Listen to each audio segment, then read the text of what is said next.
एक छोटी सी घटना से मैं अपनी आज की बात शुरू करना चाहूंगा। एक छोटे से गांव में एक अंधेरी रात में एक झोपड़े के भीतर से बहुत जोर से आवाज आने लगी, आग लगी है, मैं जल रही हूं, मुझे कोई बचाओ। आवाज इतनी तीव्र, इतनी करुण और दुख भरी थी। सोए हुए पड़ोसी जाग गए और हाथों में बाल्टियां लेकर पानी भर के उस झोपड़े की तरफ भागे। अंधेरी रात थी, लेकिन झोपड़ी के पास जाकर उन्होंने देखा आग लगने का कोई भी चिन्ह नहीं। छोटी सी झोपड़ी है, भीतर से जोर से आवाजें आती हैं, आग लग गई है, लेकिन कोई आग लगने का चिन्ह नहीं। उन्होंने दरवाजे तकाए, वो दरवाजे भी खुले हुए थे। वो बहुत गरीब स्त्री की झोपड़ी थी, उस पर ताले और द्वार लगाने की भी कोई बात नहीं थी। भीतर एक औरत जोर से रो रही थी और छाती पीट रही थी। वे सारे लोग परेशान हुए। उन्होंने कहा, आग कहाँ है, हम जरूर उसे बुझाएं। लेकिन वो स्त्री जो रोती थी हंसने लगी और उसने कहा, आग बाहर होती तो तुम जरूर बुझा देते, लेकिन आग मेरे भीतर लगी और उसे मेरे सिवाय कोई दूसरा नहीं बुझा सकेगा। इसलिए तुम वापस लौट जाओ और अच्छा हो तुम भी अपने घर जाकर देखो कि वहां भी तो भीतर आग नहीं लगी। बजाय इसके कि तुम किसी और की आग बुझाने जाओ, तुम ही देखो, शायद तुम्हारे भीतर भी आग लगी हो और उसे बुझाने की जरूरत। शायद ही वे पड़ोसी समझ पाए हो क्या उसने कहा। वो राबिया नाम की एक फकीर औरत थी।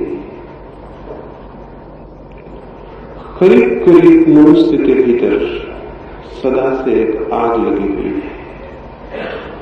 उसे बुझाने के सब भांति के उपाय चलते हैं। अब तक जाति के भांति तो मनुष्य की उस आग को बुझाने में कोई सफलता नहीं मिली। कुछ थोड़े से लोगों ने बुझा ली होगी, लेकिन पूरी मनुष्यता अब भी भीतर एक आग से परेशान और पीड़ित है।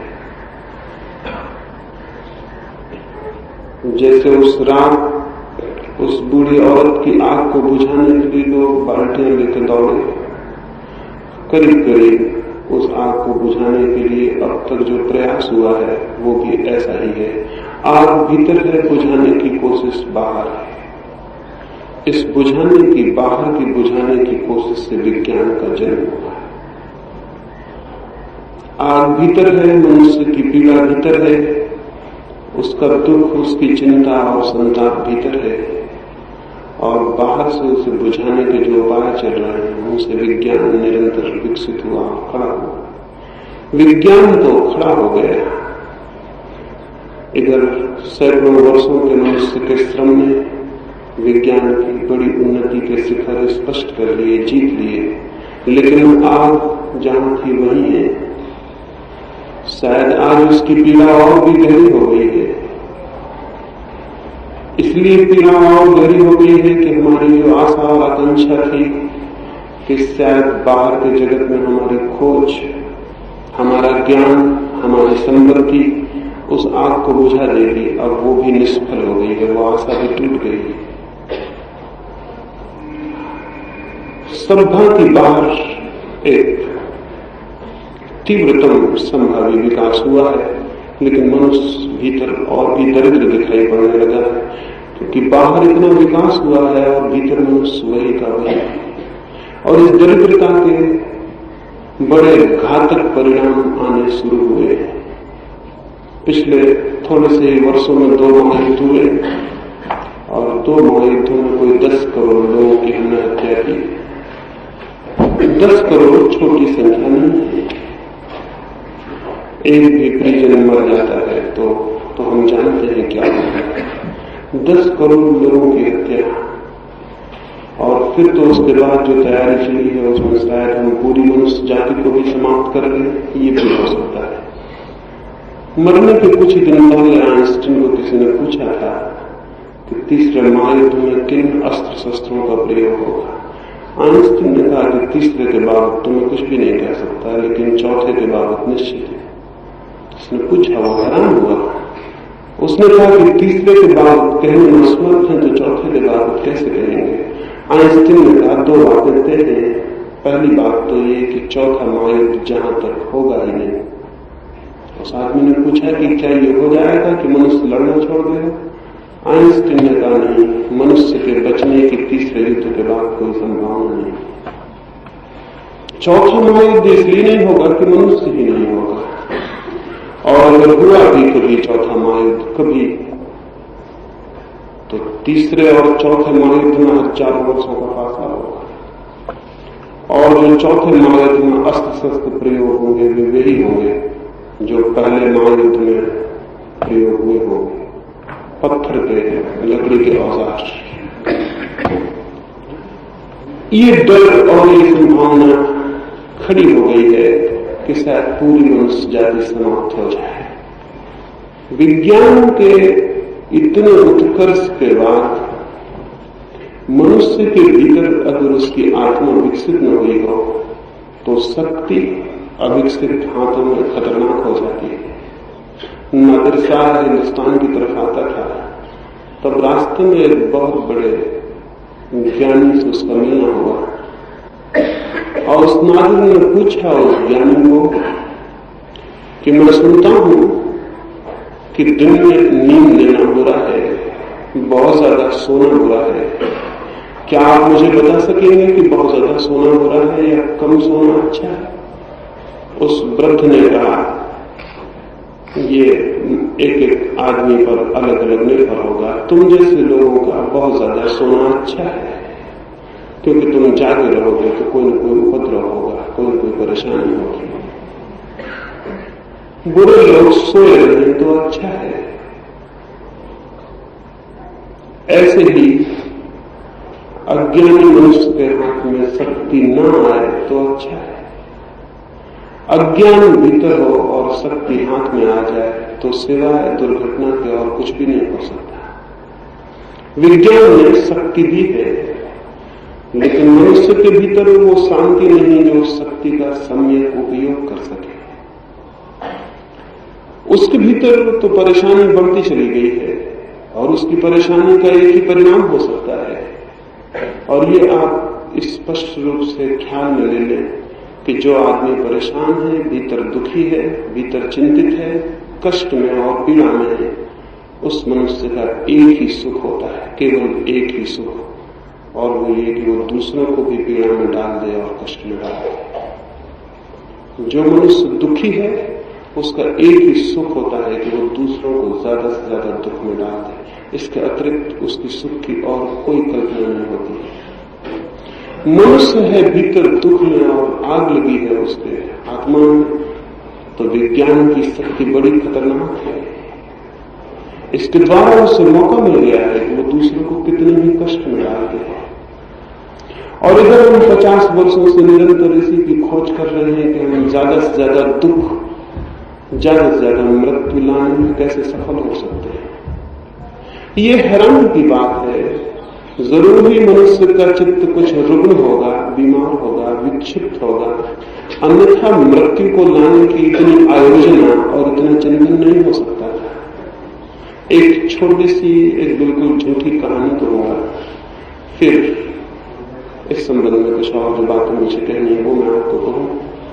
कहानी मुझे बड़ी प्रीतिकर है, एकदम ही झूठी है, एकदम असत्य है, लेकिन मनुष्य के बाबत शायद उससे सच्ची और कोई बात आज नहीं हो सकती। मैंने सुना है ये स्थिति देखकर परमात्मा परेशान हो गया, बहुत परेशान हो गया कि मनुष्य को क्या हुआ जा रहा है और मनुष्य कैसे आत्मघाती प्रयास में संलग्न है, इससे भी उसे चिंता हुई होगी। और उसने 3 बड़े राष्ट्रों को अपने पास बुलाया, इंग्लैंड को, रूस को और अमेरिका को। ये कहानी थोड़ी पुरानी होगी, नहीं तो इंग्लैंड को कौन बुलाता। ये कहानी थोड़ी पुरानी है, उस वक्त इंग्लैंड में ताकत रही होगी तब उसे बुलाया था। और उन तीनों प्रतिनिधियों से कहा कि हम बहुत हैरान हैं, तुम्हारी सारी शक्ति मनुष्य की हत्या की ओर नियोजित हो गई है और डर है इस बात का कि तुम पूरी मनुष्य जाति को समाप्त कर दो, न केवल ये बल्कि हो सकता है पूरे प्राणी जगत को समाप्त कर दो। इस भय से भयभीत होकर मैं खुद ही तुम्हें ये मौका देता हूं और प्रार्थना करता हूं कि तुम एक एक वरदान मांग लो, तुम्हारी जो कामना है वो पूरी हो जाए ताकि जीवन बच सके। तुम क्या चाहते हो आखिर? इस दौड़ के पीछे इरादे क्या हैं?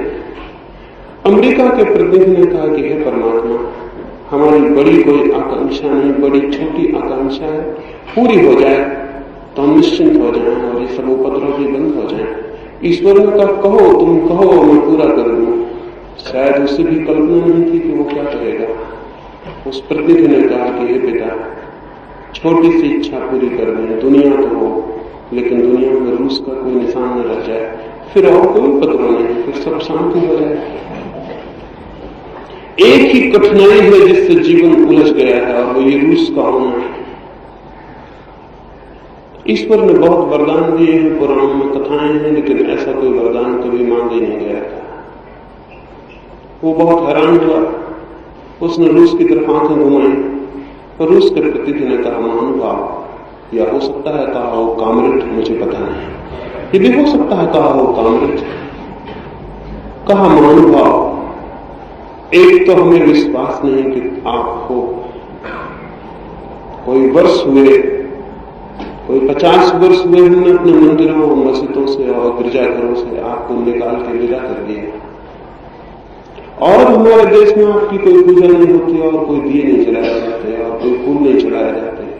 हम आपके भ्रम से बहुत दिन में मुक्त हो गए, लेकिन फिर भी हम दोबारा आपकी पूजा शुरू कर सकते हैं और स्वीकार कर लेंगे कि आप हो, और स्वीकार कर लेंगे आंख बंद करके जो भी आप कहोगे। लेकिन छोटी सी आकांक्षा हमारी पूरी हो जाए तो प्रमाण बन जाए आपके होने का। हम नक्शा तो चाहते हैं लेकिन अमेरिका के लिए कोई रंग नहीं चाहते उसमें। दुनिया का नक्शा हो, अमेरिका के लिए कोई रंग न रच जाए। ईश्वर ने बहुत घबरा के ब्रिटेन की तरफ देखा। ब्रिटेन के प्रतिनिधि ने जो कहा वो मन में रख लेने जैसा है। उसने कहा कि हे परमपिता, हमारी अपनी कोई आकांक्षा नहीं, इन दोनों की आकांक्षाएं एक साथ पूरी हो जाए तो हमारी आकांक्षा पूरी हो जाए।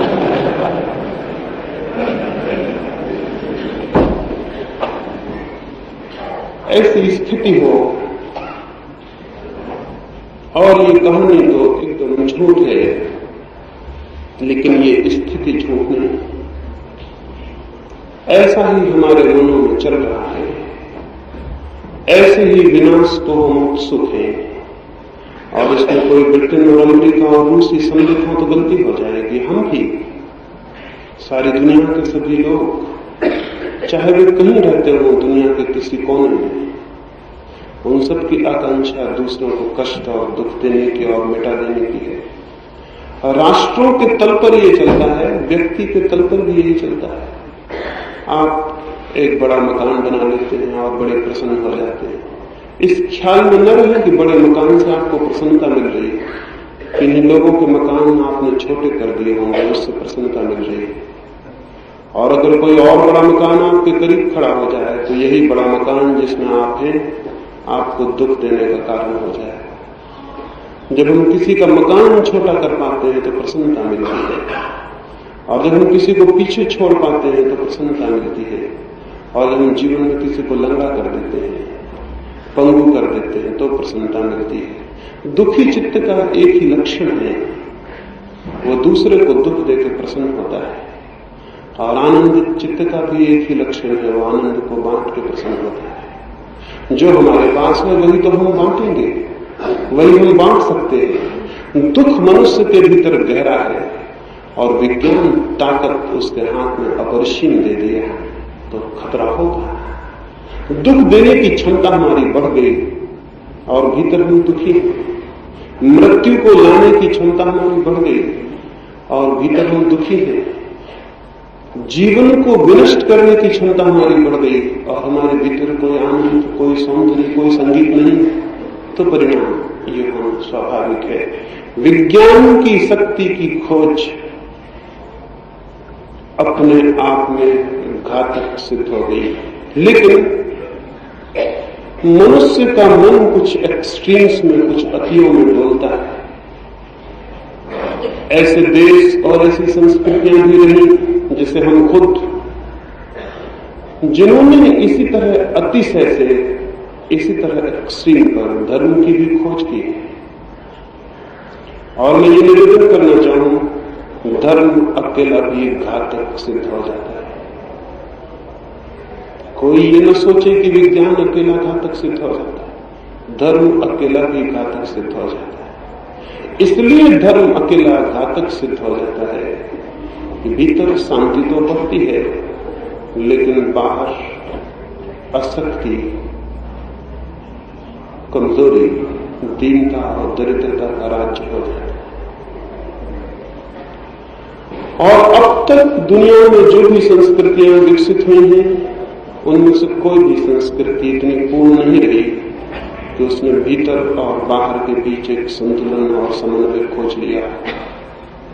या तो पूर्व के देशों ने धर्म का इस भांति अनुसरण किया कि वे बाहर दरिद्र, दीन और दास हो गए, या पश्चिम के लोगों ने बाहर का इस भांति अनुसरण किया कि वे भीतर एकदम आत्मा को खो उठे हैं। इन दो अतियों पर अभी तक मनुष्य का मन डोला है। और आज भी जो लोग इस संबंध में चिंतन करते हैं, उनमें से अधिक पक्षपाती हैं। उनमें से या तो धर्म के पक्षपाती हैं या विज्ञान के पक्षपाती हैं।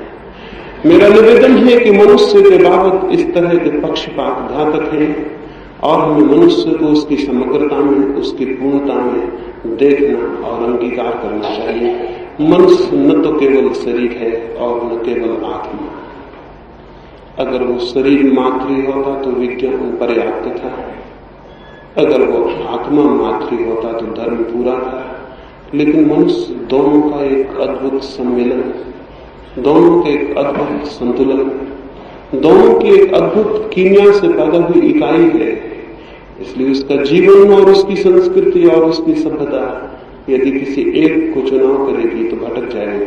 अब तक मनुष्य जाति की सभी सभ्यताएं भटकी हुई सभ्यताएं रही, वे सभी एक कांगे। एक छोटी सी कहानी मुझे स्मरण आती। रोम में एक बादशाह बीमार पड़ा। वो बहुत बीमार था, बहुत वर्ष उसकी चिकित्सा हुई, दूर दूर से वैद्य बुलाए गए, चिकित्सक बुलाए गए, लेकिन वो ठीक नहीं हो सका। कुछ बीमारी ही पकड़ में आई, बीमारी ही समझ में नहीं आई। फिर तो चिकित्सकों ने कहा कि इसका बचना असंभव है, दिन दो दिन की बात है और ये समाप्त हो जाएगा।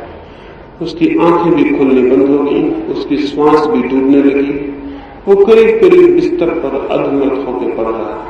लेकिन तभी एक वजीर ने आकर खबर दी कि चिंतित न हो और निराश न हो। एक फकीर गांव में आया और उस फकीर के बाबत लोगों का ख्याल है कि वो तो मुर्दे को भी जिला दे, तो अभी तो आप जिंदा हैं, मरने से तो कम से कम बचा ही सकता है। राजा ने आंखें खोली, उसने कहा जल्दी करो, देर न करो, क्योंकि श्वास का कोई भरोसा नहीं कि जो बाहर जाती है वो भीतर लौटे या न लौटे।